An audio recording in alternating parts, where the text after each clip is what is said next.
prédication. Hein. C'est une campagne. C'est une campagne qui fait connaître Jéhovah et Jésus. Et c'est ça qu'on veut que les gens connaissent. On veut, et ça se fait pour toute la terre, hein, des millions de gens. Hein. L'année passée, 280 000 se sont fait baptiser. L'année d'avant, pareil. Ça fait passer 5 000 personnes par semaine qui ont dit que oui, j'ai confiance en ce royaume de Dieu. Les prophéties bibliques se réalisent exactement comme dit. Oui, cette œuvre de prédication est si importante que le royaume de Dieu a mis en place des écoles. Beaucoup d'écoles. Peut-être qu'on ne les connaît pas toutes. Prenez par exemple l'école qu'on reçoit ici, le Carrier Vie Ministère. Qui en bénéficie? Même les jeunes peuvent bénéficier. Je ne sais pas si on a la photo. On a des jeunes là, à très bas âge, même qui ont besoin des fois un petit banc, parce qu'ils ne peuvent pas se rendre. Ils sont enseignés dès de très jeune âge. On a l'école des pionniers, on a l'école des anciens, l'école de Galéade, et ces écoles sont bien connues par tous. Mais voici quelques-unes que peut-être que vous n'avez pas beaucoup entendu parler. On a l'école des nouveaux membres du Bethel.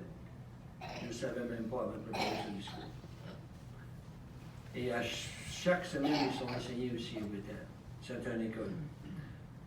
On a aussi l'école des surveillants itinérants et de leur épouse, afin que lorsqu'ils viennent dans les congrégations, comment fonctionner et tout. On a l'école pour les frères célibataires. Peut-être on voit la photo. On a aussi une école biblique pour les couples chrétiens.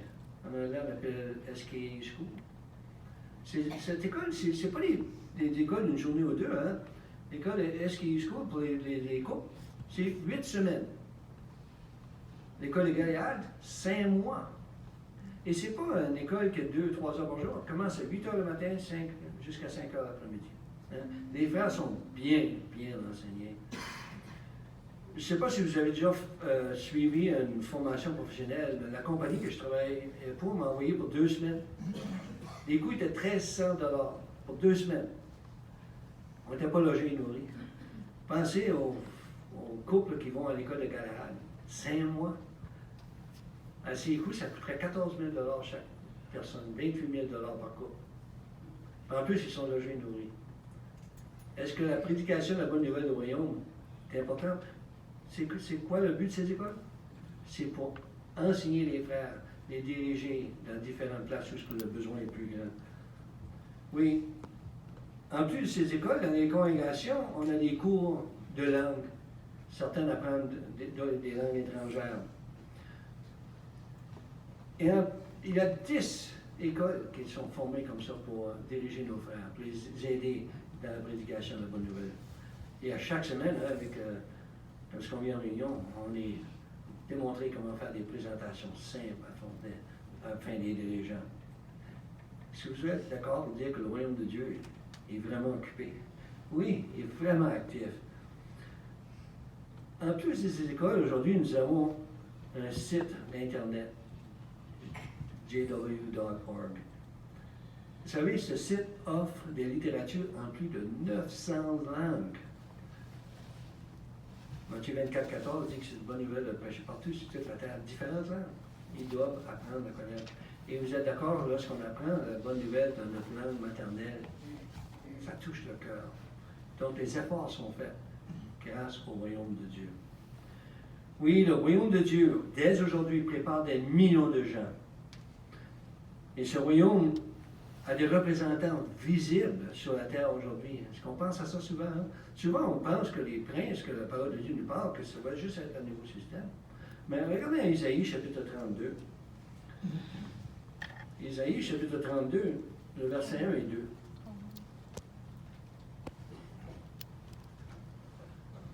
Voyez, un roi régnera pour la justice, et quant aux princes, ils gouverneront comme princes pour le droit, et chacun devrait être comme une cachette contre le vent, et une retraite contre la tempête de pluie, comme des ruisseaux d'eau dans une terre aride, comme l'ombre d'un rocher massif dans une terre épuisée. Est-ce qu'on voit ça aujourd'hui? Oui.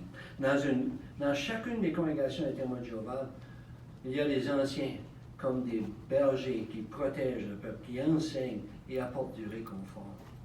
Ça se voit dès aujourd'hui, mis en place grâce au royaume de Dieu. En réfléchissant sur tout ce que le royaume de Dieu fait pour nous aujourd'hui, ça fortifie notre foi.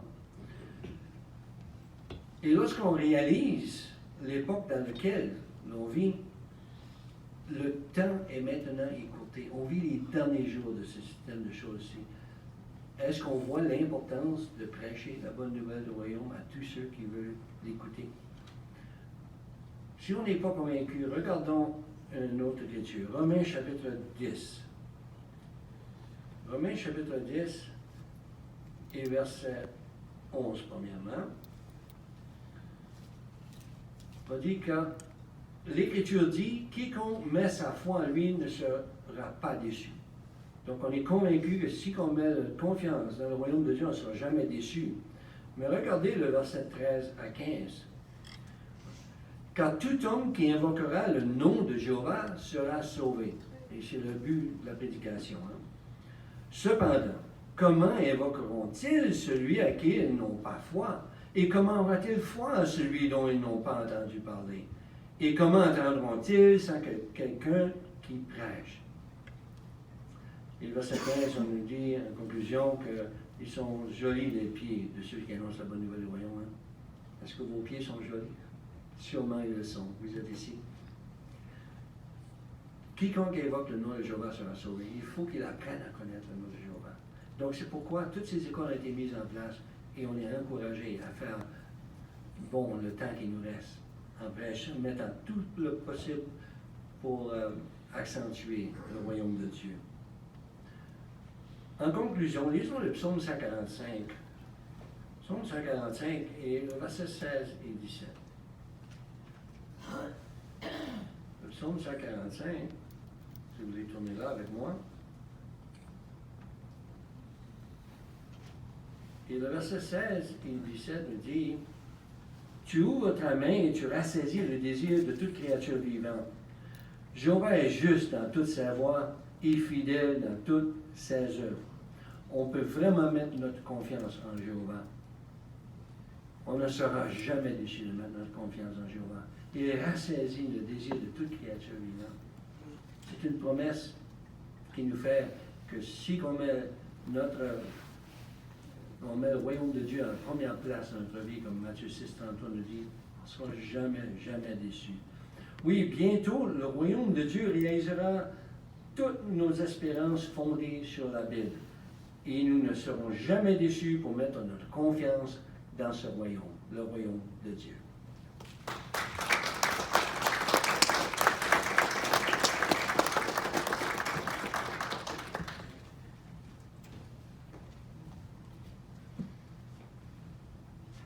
Merci beaucoup, Frère Daigle. On a vraiment apprécié ce discours. Alors, la semaine prochaine, vous êtes invités encore.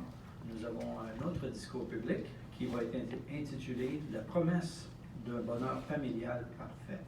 Alors, on espère que vous pourrez assister en